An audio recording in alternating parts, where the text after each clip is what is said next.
Olá, eu sou o José Hernandes, sou técnico de segurança do trabalho aqui do HDT, faço parte da equipe do SESMIT, né, um serviço especializado em engenharia de segurança e medicina do trabalho, que tem como objetivo implementar medidas de controle nos ambientes do hospital, tendo em vista que todo e qualquer ambiente gera um risco ocupacional para o trabalhador.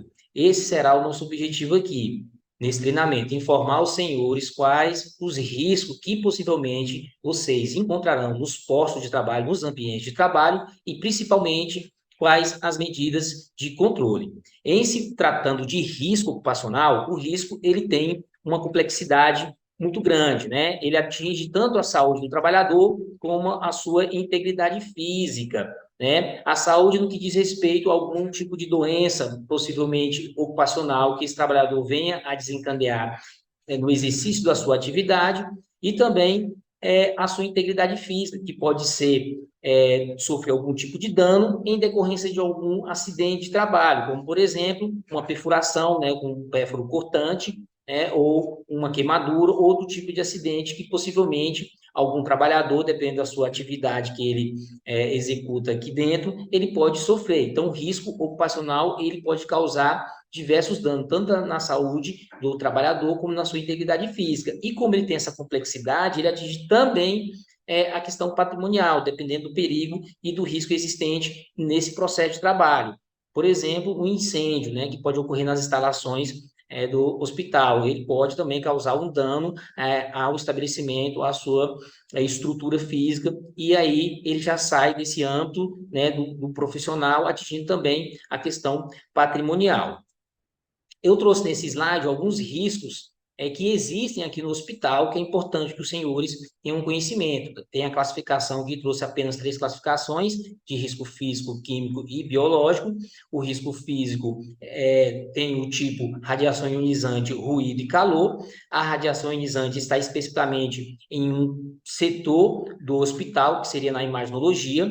Então, os equipamentos que são operados, que são usados nesse estabelecimento, eles geram um risco para o trabalhador, e por isso que devem ser feitas as medidas de controle, tanto com o uso de equipamentos de proteção individual, como também o acompanhamento da saúde ocupacional desses colaboradores, desses profissionais que laboram nesse ambiente. É um ambiente que tem uma equipe específica, mas que existe esse risco e ele é neutralizável apenas com algumas medidas, que seria o uso do equipamento, como eu disse, equipamento de proteção individual. O ruído e o calor eu tenho lá na CME, na Central de Material Estilizado, como exemplo, é um local também que é uma equipe específica de profissionais, e eles existem, né, estão expostos a esses dois riscos, mas com controle, com o uso do equipamento de proteção individual e também com acompanhamento da vida ocupacional desses profissionais.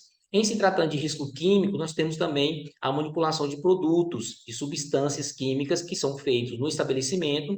Como exemplo, a CME também, né, fazem uso desse tipo de produto, e o produto que gera um risco para o trabalhador, atinge a sua integridade, a sua saúde, e por isso precisa também ser controlado através do uso do equipamento de proteção individual. E a título de exemplo, como risco biológico, nós temos todos os ambientes do HDT com a presença de risco biológico. Isso é muito importante, tem uma repercussão jurídica e trabalhista muito grande, porque o nosso laudo de insalubridade determina, constata que todo ambiente do HDT, inclusive os ambientes administrativos, onde você não faz nenhum tipo de procedimento ou intervenção com o paciente, ainda assim existe a presença do risco biológico. É por isso que todo e qualquer ambiente do HDT, os profissionais que laboram nessa unidade, eles fazem jus ao adicional de insalubridade. Isso é muito importante porque mais na frente a gente vai destacar algumas normas que falam a respeito, que repercute na questão dos ambientes com presença de risco biológico. Então, é importante lembrar que toda e qualquer unidade, seção ou setor aqui do hospital do HDT, ele tem a presença do risco biológico conforme o laudo de insalubridade vigente da unidade. Mas aí, quais seriam as principais causas dos acidentes, né? O que causa, quais são os motivos, né, que o trabalhador venha sofrer um acidente ou adquirir uma doença ocupacional? A falta de uso do EPI adequado, ainda assim, é uma das principais causas de acidente de trabalho. Então, é importante que todo trabalhador, de acordo com o protocolo, de acordo com o seu processo de trabalho, faça uso do equipamento de proteção individual, né? Luvas, né? Máscaras, principalmente, mas tem outros equipamentos, protetor facial, né? Os capotes descartáveis, os equipamentos necessários para o trabalhador exercer a sua atividade. É importante que fazem uso conforme os protocolos já estabelecidos e as orientações constantemente enfatizadas nos locais de trabalho. A falta de conhecimento técnico também é uma causa, né? Então, o trabalhador não tem conhecimento, habilidade técnica para ele estar trabalhando, executando aquela atividade, e ele tenta fazer, realizar aquele trabalho, e aí ele pode sofrer um acidente ou causar acidente a algum terceiro. Então, temos que ter o conhecimento técnico, a habilidade técnica para estar executando, exercendo esse tipo de atividade, qualquer que seja ela, assistencial ou administrativa. É importante que todos tenham esse corpo técnico para que o serviço, o trabalho seja desenvolvido de forma segura. Atitudes imprudentes é uma das causas também, que seria aqueles atos inseguros praticados pelo trabalhador, pelo profissional, que pode pôr em perigo a sua saúde ou a sua integridade física, né? E as atitudes imprudentes são, por exemplo, as brincadeiras no ambiente de trabalho que tira a atenção, especialmente dos trabalhadores da assistenciais que estão ali operando pérfuro cortante, a exemplo de acidentes, né? Que acontece muito em estabelecimento de saúde, que são os pérfuro-cortantes, e as atitudes, a atenção que o trabalhador precisa ter nesse ambiente pode ser dificilmente tirar essa atenção com as atitudes e os atos imprudentes com o trabalhador durante esses procedimentos. A falta de manutenção ou da reposição de maquinários. É importante que todo trabalho seja desenvolvido com equipamentos de qualidade, equipamentos que estejam em bom uso, né, para que o trabalhador possa fazer esse procedimento, realizar esse serviço de forma segura e não venha sofrer nenhum tipo de acidente. Então, essas são as causas, né? Uma das causas que a gente pode identificar de alguns acidentes que acontecem nos ambientes de trabalho e não foge muito dessas principais causas que eu trouxe aqui para os senhores, né? A falta de EPI adequado, né? A falta de conhecimento técnico, as atitudes imprudentes, é importante relembrar isso, e a falta de manutenção e de reposição de maquinários. Esse slide aqui é o mais importante desse nosso treinamento, tendo em vista que eu trago o fluxograma, o procedimento que deve ser seguido pelo profissional que tenha sofrido um acidente com exposição a material biológico, né? O que seria esse acidente com exposição a material biológico? É a circunstância, a situação, o fato que o trabalhador sofre durante seu processo de trabalho, da realização do seu serviço, uma exposição a algum tipo de fluido potencialmente infectante do paciente. Por exemplo, o sangue, né? Tá ali, fez um procedimento, contaminou uma agulha, né? Estou dando como exemplo uma agulha, e logo em seguida se perfurou com essa agulha. E isso a gente é chamado de exposição ocupacional a material biológico. É o acidente de trabalho com material biológico, como é dito aqui internamente. Esse tipo de acidente tem que ter um procedimento específico, que tem que ser seguido pelo profissional que sofreu essa exposição. Então, por exemplo, estava lá realizando uma atividade, um procedimento com o paciente e logo em seguida, após contaminar a agulha, se perfura, né? Perfurou ali a mão. Então, isso é um acidente com material biológico, um acidente com exposição ocupacional. O que o trabalhador tem que fazer? Interromper a atividade, né? Para o que está fazendo, por exemplo, lava o local exposto, foi a perfuração na mão com a agulha contaminada, lava o local, isso é uma orientação até do Ministério da Saúde, comunica a chefia imediata, é um ato, né, contínuo aí, comunicar a chefia para não deixar o leito, ou deixar a enfermaria lá sem atendimento, então tem que se comunicar a chefia para ela estar sabendo desse acidente, com material biológico que esse profissional sofreu, e o profissional tem que ir para a emergência do HDT. Então, a emergência que o profissional vai receber atendimento não é emergências externas, né, como, por exemplo, os CAIs, né, as unidades básicas de saúde da Secretaria Municipal, não. A emergência que o trabalhador o profissional que sofreu acidente com material biológico deve procurar é a emergência do HDT. Então, lá ele vai fazer sua ficha, né, encaminhar lá, vai fazer o acolhimento e vai logo em seguida encaminhar para o atendimento médico. Então, o médico que tiver de plantão na emergência do HDT vai fazer o atendimento desse profissional que se acidentou. E aí se inicia uma profilaxia pós-exposição, isso é conduta médica, mas eu vou trazer como exemplo para vocês entenderem mais ou menos como funciona. Então, o médico lá vai, né, isso é conduta médica, estou dando apenas a título de exemplo. Então, o médico vai buscar quem é o paciente fonte, que patologias esse paciente fonte tem, né? O paciente fonte causador, que houve, né, a ocorrência do acidente, e aí ele vai tomar as condutas adequadas em relação a, depois dessa informação desse paciente fonte. Por exemplo, se ele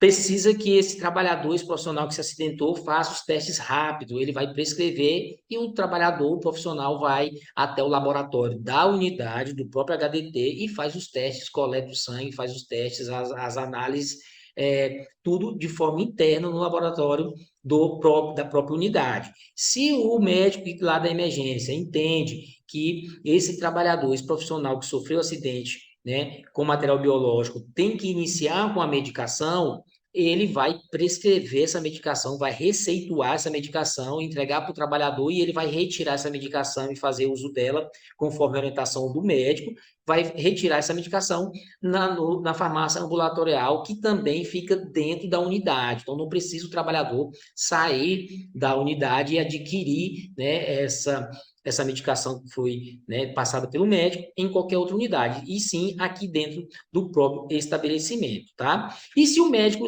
atendente entender que o trabalhador tem que ter um acompanhamento com um profissional, por exemplo, um acompanhamento com um infectologista, ele vai encaminhar via referência e esse trabalhador vai protocolar, vai informar ao SESMIT a necessidade de acompanhamento com o infectologista e assim será feito um agendamento junto ao corpo ambulatorial da própria unidade para que esse trabalhador exposto, acidentado, tem um acompanhamento, devido acompanhamento até sua alta, tá? É importante que todo e qualquer acidente, ele deve ser informado ao SESMIT para a gente iniciar uma investigação, iniciar uma análise desse acidente para que seja feita as devidas providências ou possa ser implementada alguma medida para que outros acidentes, novos acidentes não aconteçam acerca disso. Então, gente, acontece um acidente com material biológico, uma perfuração com agulha contaminada, por exemplo, contato com a mucosa, com os olhos, né, com a boca, né, com sangue, secreção e etc. Isso pode, tem que gerar um protocolo, um atendimento, e o atendimento, o procedimento é isso que eu passei para os senhores, né? Interromper a atividade, lavar o local exposto, procurar a emergência do HDT e seguir a profilaxia pós-exposição que o médico lá, atendente, entender que esse trabalhador tem que fazer. Bom? Na dúvida, é entrar em contato com o SESMIT da unidade. Tá? O telefone eu coloquei aí, tá? 3201-3680, que aí o profissional pode entrar em contato nesse ramal 3680 e falar com a gente para a gente tomar as medidas necessárias. Passando agora para um tema, já caminhando aqui para finalizar, a NR32, né? Eu vou falar um pouco da NR32, não dá para falar dela, né, por completo, é enorme, é uma norma do Ministério do Trabalho que determina quais são as medidas de controle que os ambientes devem ter para tentar evitar qualquer tipo de acidente ou qualquer tipo de doença ocupacional que o trabalhador possa eventualmente, né, contrair. Então, essa norma estabelece quais são as medidas que os ambientes de saúde, que os estabelecimentos de saúde devem tomar em relação a isso. Então, é uma norma de cunho bem complexo também, tendo em vista que o ambiente hospitalar necessita dessa normatização. Então, a primeira medida de proteção aqui, eu trouxe aqui, o uso da luva não desobriga a higienização das mãos, então é importante que o trabalhador sempre, antes e depois de qualquer procedimento, mesmo fazendo uso da luva, tem que higienizar as mãos corretamente, tá? Os trabalhadores não podem, né, trabalhar com ferimentos nos membros superiores, então qualquer tipo de queimadura, qualquer tipo de ferimento nas mãos, nos braços, que tem ali uma proteção por curativo, o trabalhador não pode ir para o ambiente de trabalho, fazer qualquer tipo de atendimento assistencial, porque ele fica exposto a contrair qualquer tipo de doença, especialmente o nosso público aqui, que nós temos, né, pacientes, como é o Hospital de Doença Infecto-Contagiosa, temos pacientes aí que a maioria das precauções são precauções de contato, então fica difícil o trabalhador que está ali, impossibilidade de usar uma luva, por exemplo, ou higienizar as mãos com um corte, com um ferimento, fazer o seu atendimento com segurança. Então, tem que tratar essa lesão e aí depois iniciar suas atividades. Essa norma também traz algumas proibições. Gente, ó, ambiente hospitalar é muito normatizado, é altamente normatizado. Então, a gente não veste qualquer roupa, não come em qualquer lugar. É importante que temos o conhecimento disso. Então, essa norma proíbe, traz algumas proibições, né? Não utilizar pias para fins diversos do previsto. Tem pia de lavar a mão, é pia de lavar a mão. O cara teve que escrever isso aí lá em 2005, quando foi editada essa lei. Então, pia de lavar a mão é pia de lavar a mão. Lá a gente não vai escovar os dentes, não vai lavar o rosto, não vai, né, jogar água no cabelo, enfim, não vai fazer qualquer outra, né, necessidade a não ser apenas lavar a mão. Então, uma pia de uso profissional, principalmente as que ficam instaladas dentro das enfermarias. Não pode fumar também, né? Em qualquer lugar aqui, nós não temos fumódromo dentro do HDT. Se a pessoa faz, né, uso desse tipo de substância, aí tem que ir para fora da unidade, né? Não existe aqui fumódromo, então tem que ir para fora fazer uso e aí se organizar em relação a isso. A lei, nessa norma, né, ela também proíbe o consumo de alimentos em qualquer nos postos de trabalho. Então, você não pode comer em qualquer lugar, comer lá sobre o computador, quem trabalha na área administrativa, né, comer nos corredores, comer dentro das enfermarias, dentro das UTIs, nas salas de evoluções, naquele local, no posto, nos postos de enfermagem, nas áreas onde se faz a evolução do paciente, né, que fica ali em frente aos dos postos de enfermagem, ali na área multiprofissional, então ali não é local de se fazer, de se tomar refeições, tem que se organizar. A maioria dos setores aqui tem copa, então o trabalhador tem que fazer uso dessa copinha, né, nas unidades, nas UTIs, por exemplo, tem as copas lá setoriais, onde ele pode fazer o uso e alimentar-se, mas não dá para ficar comendo em qualquer lugar, né, dentro dos ambientes, especialmente das enfermarias e desses ambientes fechados, esses ambientes restritos e nos corredores, é, tem que ter, se organizar, e o melhor local para se fazer, para se alimentar e tomar suas refeições é sim o refeitório do hospital, é o local mais indicado. Mas tem ambientes aí que existem as copas e aí o pessoal, os profissionais podem fazer uso.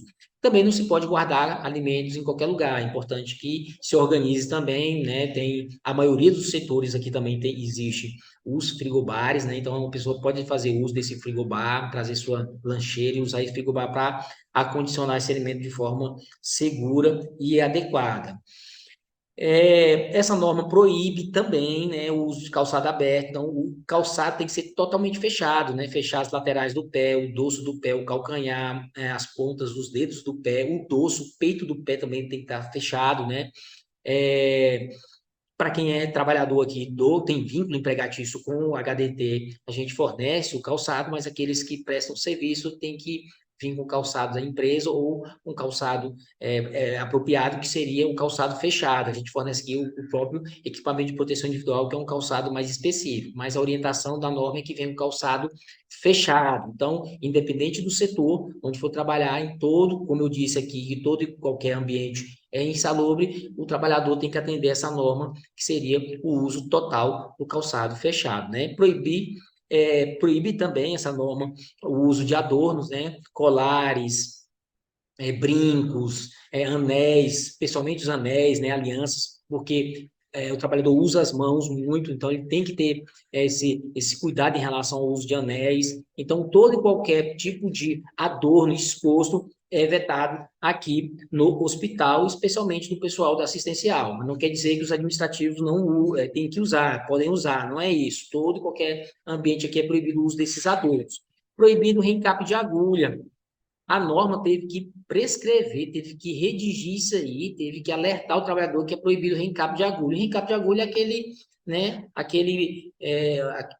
quando o trabalhador tenta colocar aquela parte, depois de já usada a agulha, ele tenta colocar aquela capinha branca de volta na agulha, aquela capinha branca que vem do fabricante. Desnecessário isso. Todas as nossas agulhas existe um dispositivo de segurança, então o trabalhador, o profissional tem que após o procedimento com as agulhas, acionar esse dispositivo através de uma estrutura rígida, aciona o dispositivo, trava o dispositivo, que ele impede o contato acidental com o bisel da agulha. Então, ele aciona esse dispositivo e pode fazer o descarte adequado desse pérfuro. Então, não precisa o trabalhador, após fazer o uso, com o reencape da agulha. Nós temos muitos acidentes aqui, temos alguns registros de acidentes com material biológico, com agulha, onde o trabalhador tenta, de forma equivocada, errada, inadequada, reencapar a agulha. Então, atenção em relação a esse procedimento, tá? E a NR32, aqui tratando a questão da gestante não pode laborar aqui no HDT, em quaisquer lugares aqui é proibido, vetado o trabalho, né, a disponibilidade da gestante trabalhar. Então, como eu disse, tem uma repercussão trabalhista muito grande o nosso laudo de insalubridade, porque ele determina que toda e qualquer área, setor aqui no HDT, é insalubre. Sendo insalubre todo e qualquer setor, então, em todo e qualquer setor, não é possível a gestante trabalhar, diferente de outras unidades. Tem unidades que existe separações da área administrativa com a área assistencial, e aí a área administrativa não é considerada em situação de insalubridade. Aí eles fazem um remanejamento interno. Mas aqui no HDT isso é impossível, então por isso a gente traz essa informação, né? Aí se aplica a todos, no independente do vínculo empregatício, se é estudante, interno, residente, se é prestador de serviço, se é pessoa jurídica, qualquer vínculo empregatício, constatou a gestação, tem que ser feito o afastamento desse profissional, porque todo e qualquer ambiente aqui é insalubre, tá? E para fechar, eu trago aqui a rota de fuga do nosso hospital gigantesco, muito grande, então eu trago aqui a foto aérea, e para os senhores identificar qual setor irão, né, elaborar, e aí ficar mais fácil, em caso de alguma emergência, de algum acidente, poder fazer a saída de forma segura desse estabelecimento. Era isso que eu queria trazer para vocês. Muito obrigado.